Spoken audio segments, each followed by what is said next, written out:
Comentário de Anderson Gomes.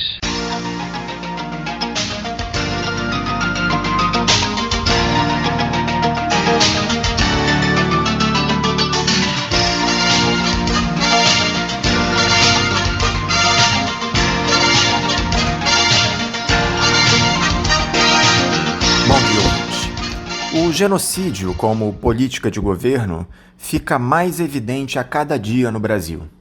Os posicionamentos irresponsáveis de Jair Bolsonaro e sua claque ganharam novos capítulos ontem.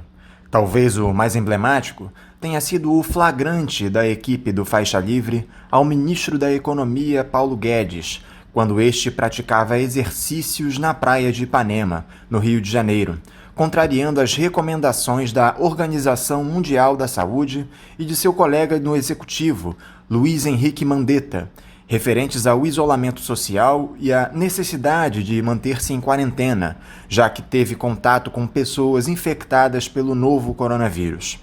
A falta de humanidade do ex-capitão do Exército se fez presente no decreto, onde incluiu as atividades religiosas como serviços essenciais, permitindo a ocorrência de cultos durante o período da pandemia no país. A iniciativa tem a intenção clara de atender aos apelos dos pastores evangélicos que patrocinaram sua eleição ao cargo máximo da República, já que a ausência de encontros presenciais com os fiéis derrubou o caixa desses verdadeiros mercados da fé.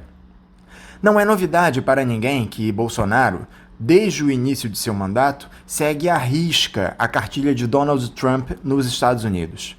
O desprezo à emergência sanitária provocada pela Covid-19 apresenta suas consequências no país norte-americano, que passou a ser o epicentro da doença no mundo, ultrapassando a Itália e a China em número de casos. Já são mais de 500 mil em todo o mundo, com 100 mil novas ocorrências em apenas 2 dias, um novo recorde no avanço.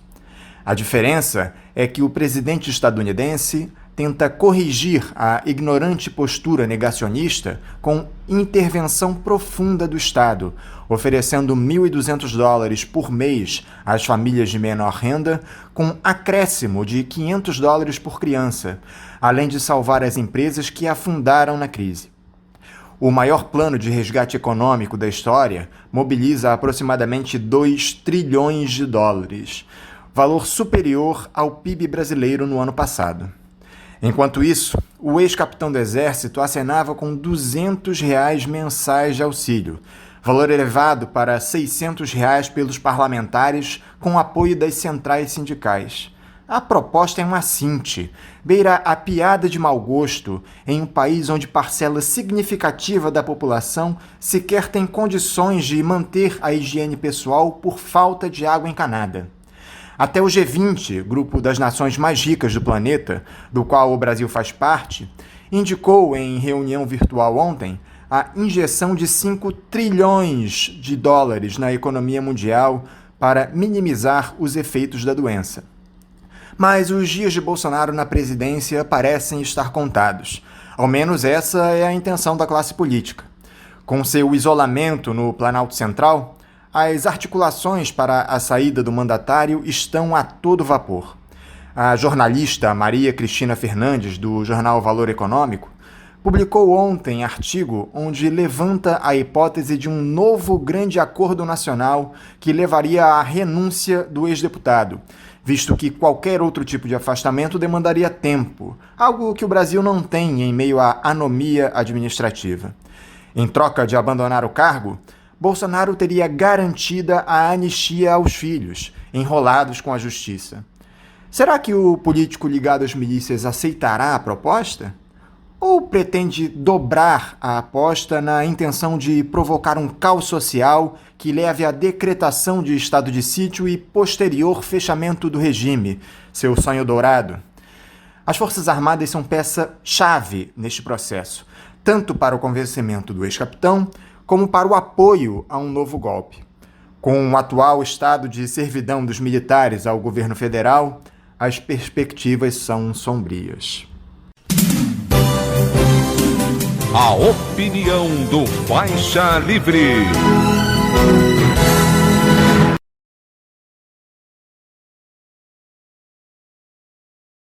nós devemos descartar o caráter caótico que, em geral, os incautos atribuem ao presidente da República. Supostamente, as suas declarações estapafúrdias, que contêm um grau de irracionalismo, que parecem dotadas de um espírito anticientífico, que chocam aqueles que têm um senso comum, que se compadecem com a miséria e a exploração alheia. O protofascista Jair Bolsonaro, no seu irracionalismo, contempla uma racionalidade impecável, que naturalmente contempla, em primeiro lugar, os interesses da coesão burguesa que ele dirige e que lhe apoia.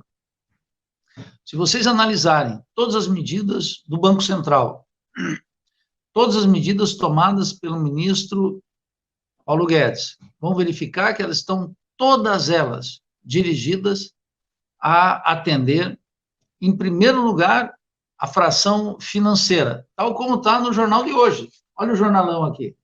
Bancos pedem apoio para oferecer socorro às empresas. Quer dizer, toda a combinação que está ocorrendo nesses dias, ocultada pela angústia sobre a proliferação do coronavírus, garante os interesses burgueses dos banqueiros, dos latifundiários, dos grandes comerciantes que continuam a queimar a riqueza capitalista com a caída sucessiva da Bolsa de Valores.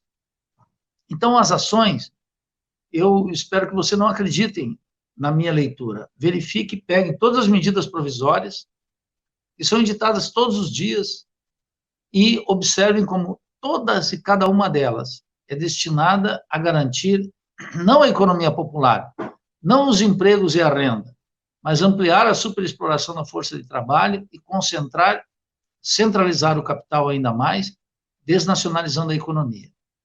Teve um dado muito importante na semana passada, que foi o empréstimo da Reserva Federal dos Estados Unidos, do Fed, 450 bilhões de dólares destinados a vários países, a Coreia do Sul, a Nova Zelândia e aqui na América Latina, ao México e ao Brasil. Ao Brasil foram destinados 60 bilhões, recursos que serão alocados para garantir a saúde do sistema financeiro, que todos os dias a imprensa tagarela dizendo que é um sistema financeiro que está estável, um sistema financeiro que goza de solvência, mas que na prática não elimina a ânsia dos banqueiros de seguir acumulando em termos de riqueza fictícia. E esses 60 bilhões deverão ser pagos à Reserva Federal. Portanto, é um recurso extraordinário que chegou de maneira quase clandestina no Brasil para assegurar o interesse dos banqueiros e o alto grau de endividamento das empresas brasileiras. Eu estou insistindo nessas duas variáveis porque o debate sobre a crise e a pandemia, né, do coronavírus, já no 6º dia sem proliferação na China, em função das medidas que o Estado chinês tomou, elas estão ocultando a tremenda crise econômica que se abateu sobre o sistema capitalista e que o trilhão de dólares colocado pela Reserva Federal lá nos Estados Unidos é incapaz de aplacar.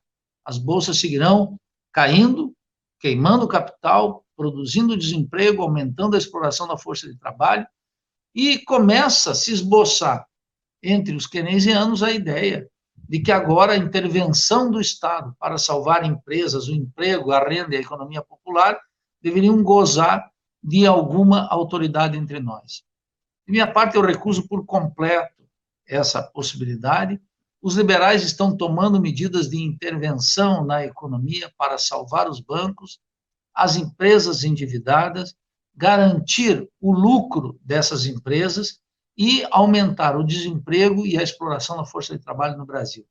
A medida provisória destinada a isentar os capitalistas, inclusive pagar salários nos próximos 4 meses, voltará a ser editada. A lógica é impecável. A superexploração da força de trabalho governa o capitalismo periférico e não há razão nenhuma para que essa lei suprema seja suspensa, porque nós estamos vivendo uma pandemia. De outro lado, sobre o coronavírus, Bolsonaro atua mais ou menos como Boris Johnson, e em grande medida como Trump. Eles consideram que a população não vai ser grandemente afetada, que nós deveríamos todos nos contaminar de uma vez, porque, observem, segundo a Organização Mundial da Saúde, 400 mil pessoas foram infectadas no mundo, das quais mais ou menos 100 mil já saíram da doença. E o que o Bolsonaro diz?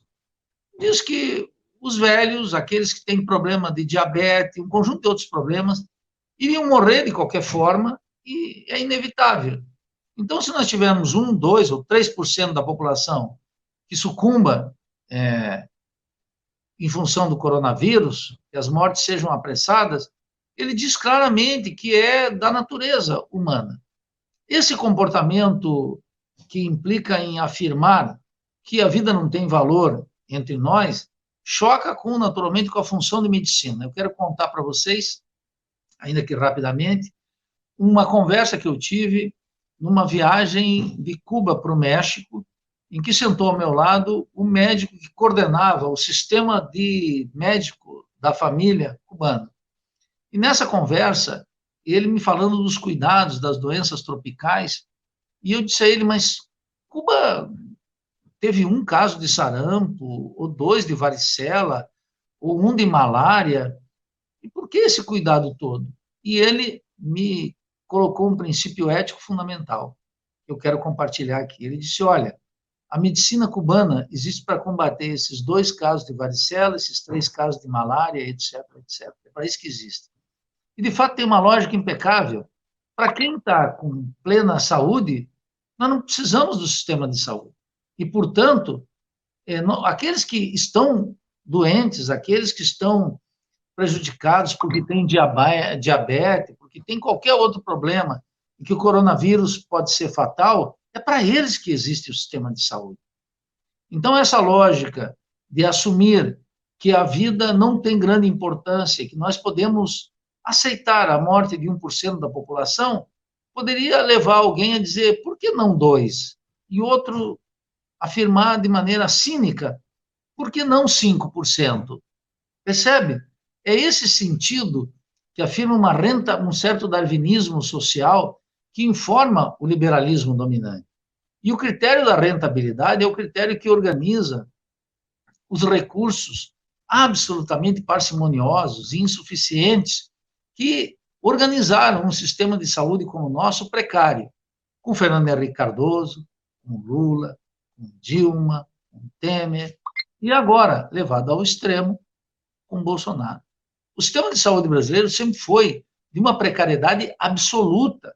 Não me comove, nesse sentido, lembrar de governos passados em que a situação não era tão grave como agora. A situação da saúde, da educação, da cultura, do saneamento básico, do transporte público, sempre foi degradado no Brasil em todos os governos. E agora aquela aceitação moral de que não se pode fazer muito é levada ao extremo por um governo que, sem inibição alguma, diz claramente que morram alguns. Bolsonaro chegou a comparar numa entrevista com um apresentador de televisão que o coronavírus seria como uma chuva. Alguns podem tomar uma capa, outros vão ficar resfriados, outros vão morrer. E essa irracionalidade tem uma racionalidade completa.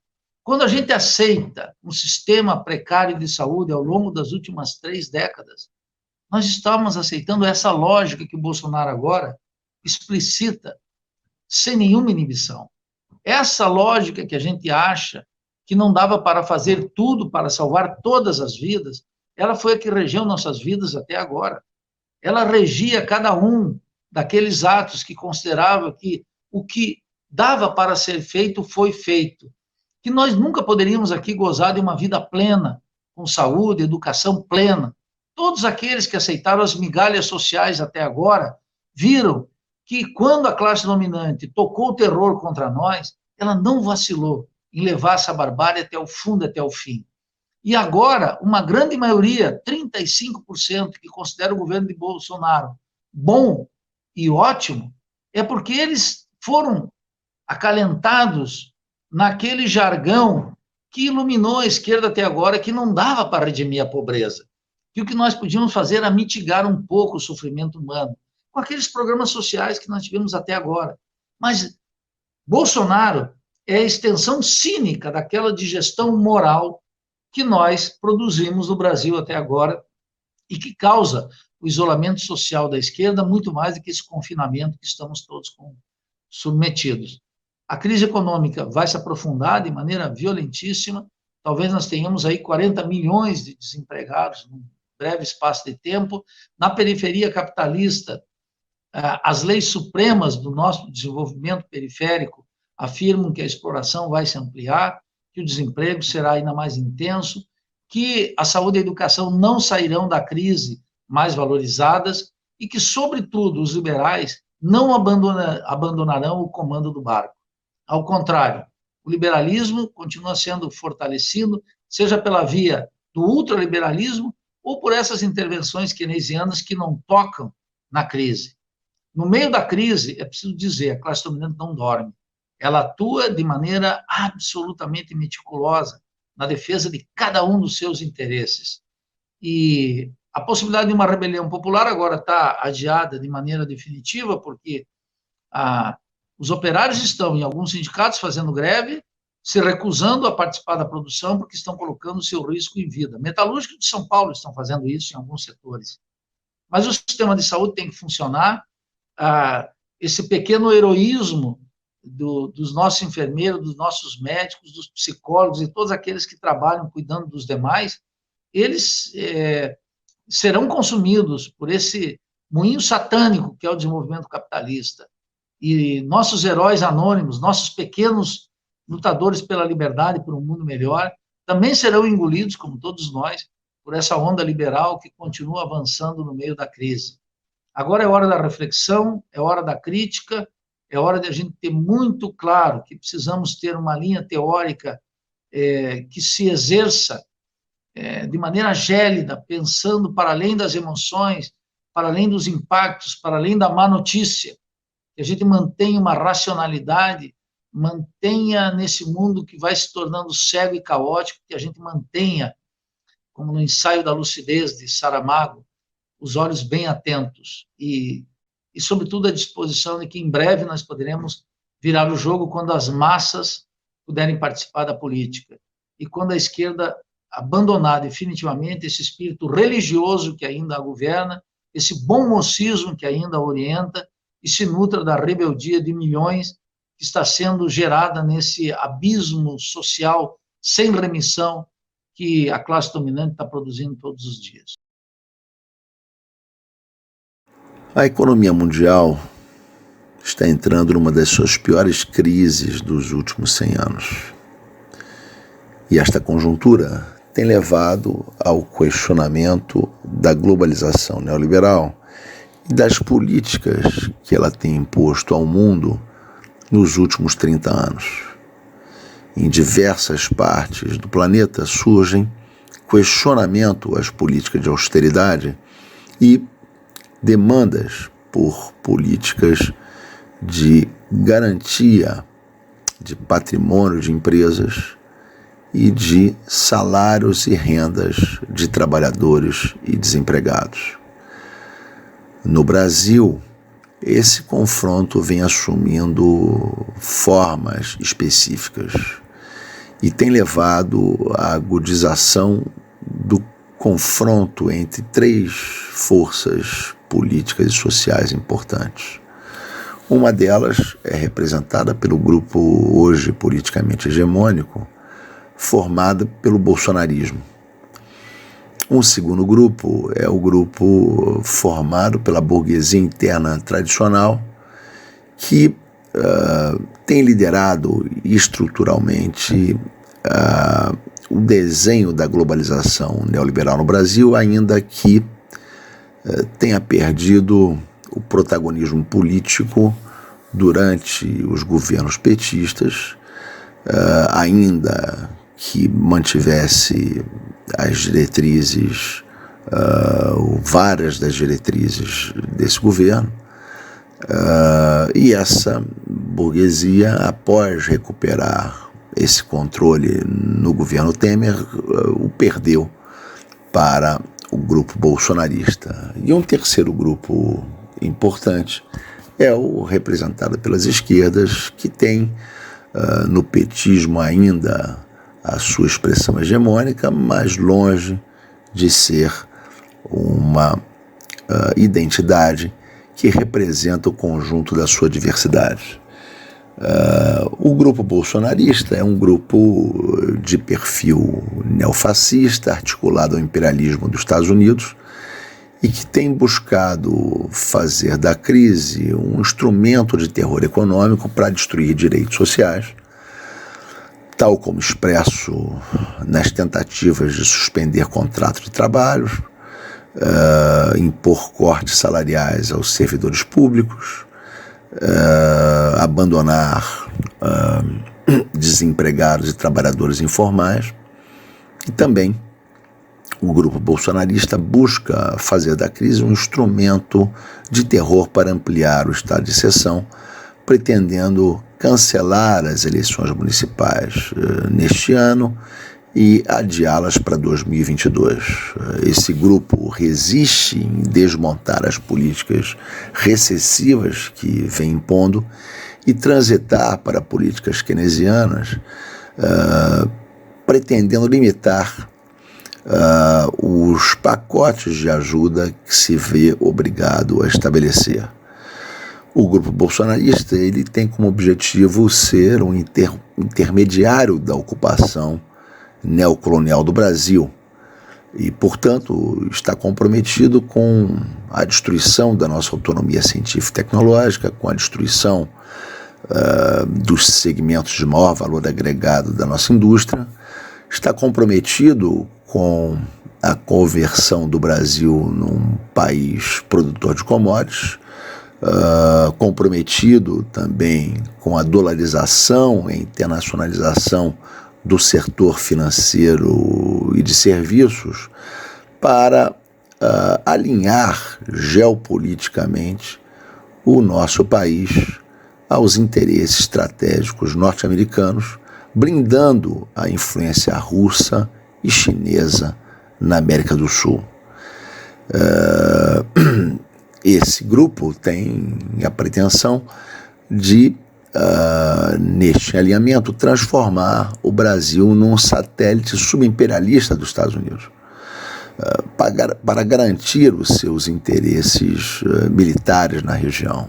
É bastante importante assinalar a atuação do Brasil sobre a Venezuela, buscando destabilizar o governo Maduro, e diversos setores do grupo bolsonarista têm mesmo a pretensão de engajar o Brasil numa intervenção militar contra a Venezuela, o que se revela cada vez mais de interesse estratégico dos Estados Unidos, sobretudo num contexto em que o aumento da oferta de petróleo por parte da Rússia e da Arábia Saudita tem levado a uma profunda crise do setor de gás de xisto nos Estados Unidos. Esse grupo bolsonarista ele está sendo confrontado pela burguesia interna tradicional, que se sente ameaçada com essa política recessiva que se aprofunda em tempos de crise e com as pretensões desse grupo de controle permanente do Estado brasileiro. Essa burguesia está pressionando por medidas keynesianas que apoiam o empresariado, com quem esse empresariado interno, com quem esse grupo bolsonarista não tem maiores compromissos, e essa burguesia interna busca ainda estender as medidas keynesianas aos trabalhadores e afrouxa o controle político sobre as esquerdas para ganhar base de massas e impor limites ao governo Bolsonaro. essa burguesia interna, ela perdeu fortemente a força política depois do desastre que foram os governos PSDBistas e o governo Temer. Penso que deve se travar nos próximos meses uma briga feroz entre o Grupo Globo e o governo Bolsonaro, porque o governo Bolsonaro tem a possibilidade de cancelar a concessão da Globo no último ano do seu mandato, e é muito difícil que se chegue a um acordo entre o grupo bolsonarista e o Grupo Globo, porque nenhum confia no outro. O governo Bolsonaro, se renovar a concessão do Grupo Globo, pode se tornar alvo de uma artilharia pesada do Grupo Globo, que teria então 15 anos de respaldo para fazer isso. E o Grupo Globo, por outro lado, não confia que o governo Bolsonaro possa renovar sua concessão, e basta, para não renovar, que o governo Bolsonaro encaminhe nesse sentido e tenha o apoio de 40% do parlamento. Então, o Grupo Globo, temeroso com essa tentativa de cancelamento da sua concessão, ele deve partir por uma briga feroz, buscando desestabilizar e derrubar o governo Bolsonaro. Mas o grande limite dessa burguesia interna é que, apesar dela reivindicar o racionalismo iluminista liberal, apesar de estar reivindicando a ciência contra o irracionalismo e o fanatismo, essa burguesia interna tem seu grande calcanhar de Aquiles no seu compromisso com a superexploração do trabalho. Então, a possibilidade desse grupo impulsionar uma política de massas contra o bolsonarismo é muito limitada, o que abre espaço para que as esquerdas possam desempenhar um papel próprio e tirar partido das lutas entre esses dois blocos de poder burgueses em disputa no Brasil, para se reorganizar. Mas para isso, as esquerdas têm que se dar conta de que a globalização neoliberal realmente acabou, que os seus resultados foram magros ou deficitários para a classe trabalhadora e para a soberania nacional, e que não é mais possível respaldar nenhum projeto de desenvolvimento, democracia e civilização no Brasil pautado numa hegemonia burguesa.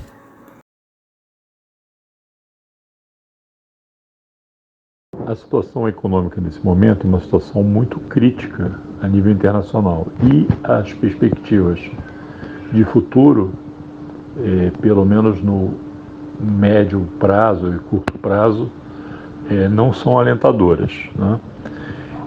É importante, como primeira coisa, apontar que o cenário internacional, mesmo antes da crise do coronavírus, ele não era um cenário tranquilo. O ponto principal desse cenário era uma alavancagem financeira muito alta do ponto de vista dos mercados financeiros, das bolsas de valores, que já vinha há algum tempo estimulando uma especulação tanto quanto em relação aos preços das commodities internacionais, quanto em relação aos mercados cambiais. Mas isso alguma hora, e muitos avaliavam que março ou abril desse ano seria o momento, chegaria a um processo de especulação mais forte em relação ao valor das ações das empresas. A saída da crise de 2007 e 2008 foi, especialmente a partir de 2010, uma forte expansão monetária. Você, na verdade, tranquilizou o mercado financeiro, viciando ele em crédito, em expansão monetária, em dinheiro barato, taxas de juros baixas, e isso fez com que o cassino se reaquecesse. Aquele mesmo cassino pré-2007 e 2008, ele começou a se reaquecer. Esse foi o movimento desde 2010,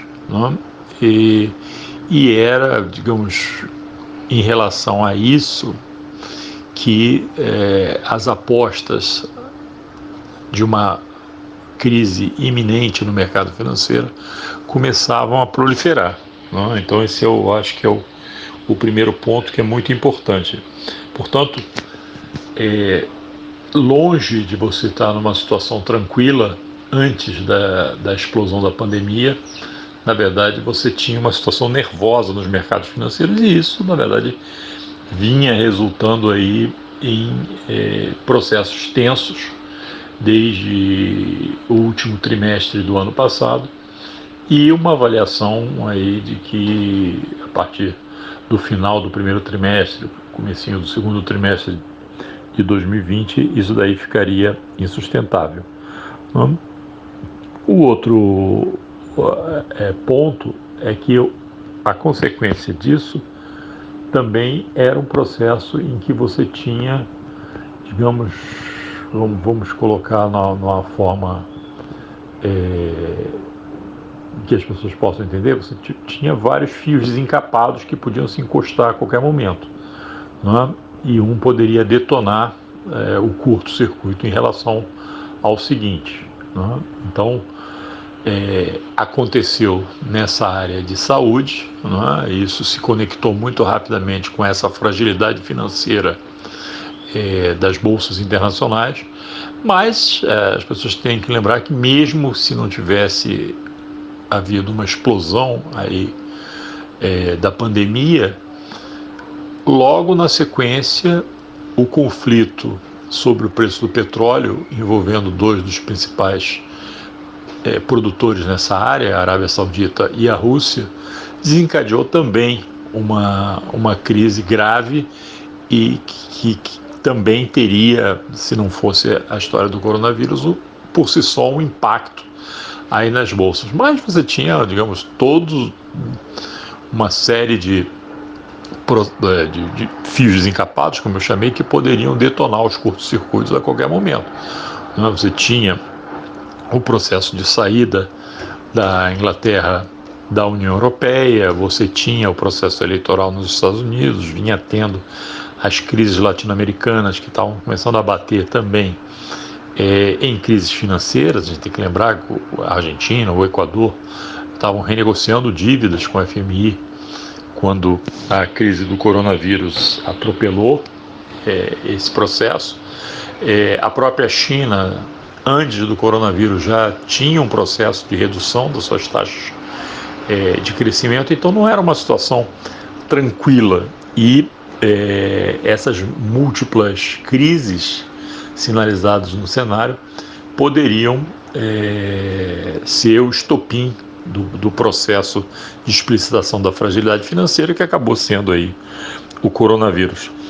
Um terceiro ponto a ser ressaltado também é que você, desde a eleição e da posse do presidente Trump nos Estados Unidos, tem mais, digamos, esse também é um processo que vem de lá de trás, também é um processo que é evidente, pelo menos nos últimos 5 anos. Você tem uma crise do multilateralismo a nível internacional. Isso leva ao esvaziamento de instituições, e a gente tem que lembrar que na última grande crise que a gente teve, em 2007 e 2008, um dos instrumentos criados aí para a gestão da crise foi o G20, que era um mecanismo de coordenação multilateral de vários países. Então, essa crise do multilateralismo, ela também amarra as possibilidades de uma resposta conjunta à crise. Hoje se fala em valores muito altos, trilionários, alguma coisa da escala de 5 trilhões de dólares, né, para tentar responder à crise, mas quando a gente olha de perto, na verdade você está somando respostas nacionais nas quais o próprio Estados Unidos responde pela metade desse valor, né? E ele não está se propondo a fazer nenhum processo de salvação coletiva, ele está se propondo a se salvar, né? Então, hoje você não tem esse instrumento no plano multilateral que possa ajudar a saída da crise, né? No Brasil, se você olhar também, você tem alguns elementos interessantes, ou seja, a crise, ao contrário do que parece implícito no discurso oficial, no discurso do governo, que aparece várias vezes na boca do presidente Bolsonaro, do ministro Paulo Guedes, de que você, na verdade, está abatendo um deslanche brasileiro do ponto de vista do crescimento econômico. Em realidade, a gente vinha há 3 anos e os números de 2019, que são números anteriores ao coronavírus, já tinham saído, né? Você tinha um processo de estagnação da economia, né?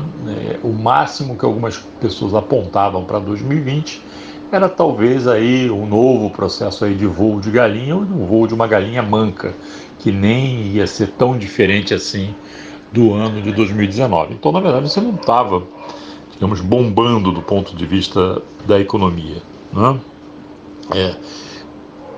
Você tem a crise e você continua se movendo dentro dos mecanismos desse regime de insanidade fiscal que você montou desde o final dos anos 90, né? Ou seja, o quadro de renegociação das dívidas dos níveis subnacionais, estados e municípios, a questão da lei de responsabilidade fiscal, regra de ouro, mais recentemente a emenda constitucional 95, a tal da lei de teto de gastos. Você, digamos, criou uma série de mecanismos que hoje amarram as possibilidades de você fazer uma expansão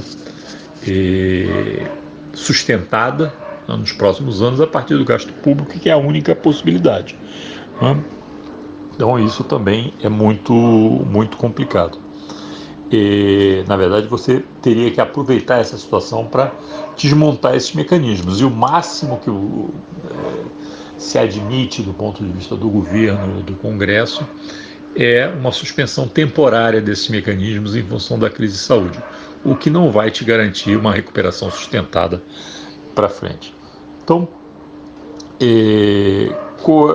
quais são as perspectivas para frente? Elas são bastante complicadas, né? Você tem uma instabilidade grande que vai continuar no cenário internacional, né? Em que tem como pano de fundo aí a disputa hegemônica entre China e Estados Unidos. Então é importante tomar em consideração que essa instabilidade continua. Você tem uma série de incertezas a respeito de todos os mecanismos aí que são representados por esses vários fios desencapados, muitos dos quais vão continuar no cenário. E você tem uma saída da crise que provavelmente passa por uma intervenção sustentada do Estado, dos Estados nacionais, e de forma articulada por um prazo relativamente longo, e você continua tendo um discurso anti-Estado muito forte, né? Assim como na crise lá em 2007, 2008, a saída da crise passou por uma intervenção ativa dos Estados nacionais, porém, assim que você parou os sintomas da crise, os estados foram colocados contra a parede, ou seja, se endividaram para salvar o capitalismo naquela altura, para salvar as principais corporações financeiras e produtivas internacionais, e logo em seguida se viu confrontado com uma amarração fiscal, com insustentabilidade da situação fiscal e, portanto, colocado aí de novo contra as cordas pelo discurso hegemônico, né? Se isso acontecer novamente, você corre o risco de ter qualquer intervenção que seja feita nesse momento vai ser um analgésico, não é? E você vai, na verdade, seguir tendo toda a fragilidade, não é? Todas as incertezas e todas as instabilidades, sem que você tenha esse instrumento ativo, o Estado Nacional, com capacidade e com coesão política para garantir a sua intervenção por um prazo longo, que é, digamos, a possibilidade da gente sair dessa crise mais à frente. Então, as perspectivas não são perspectivas muito otimistas, é isso que tem que levar em consideração. Okay?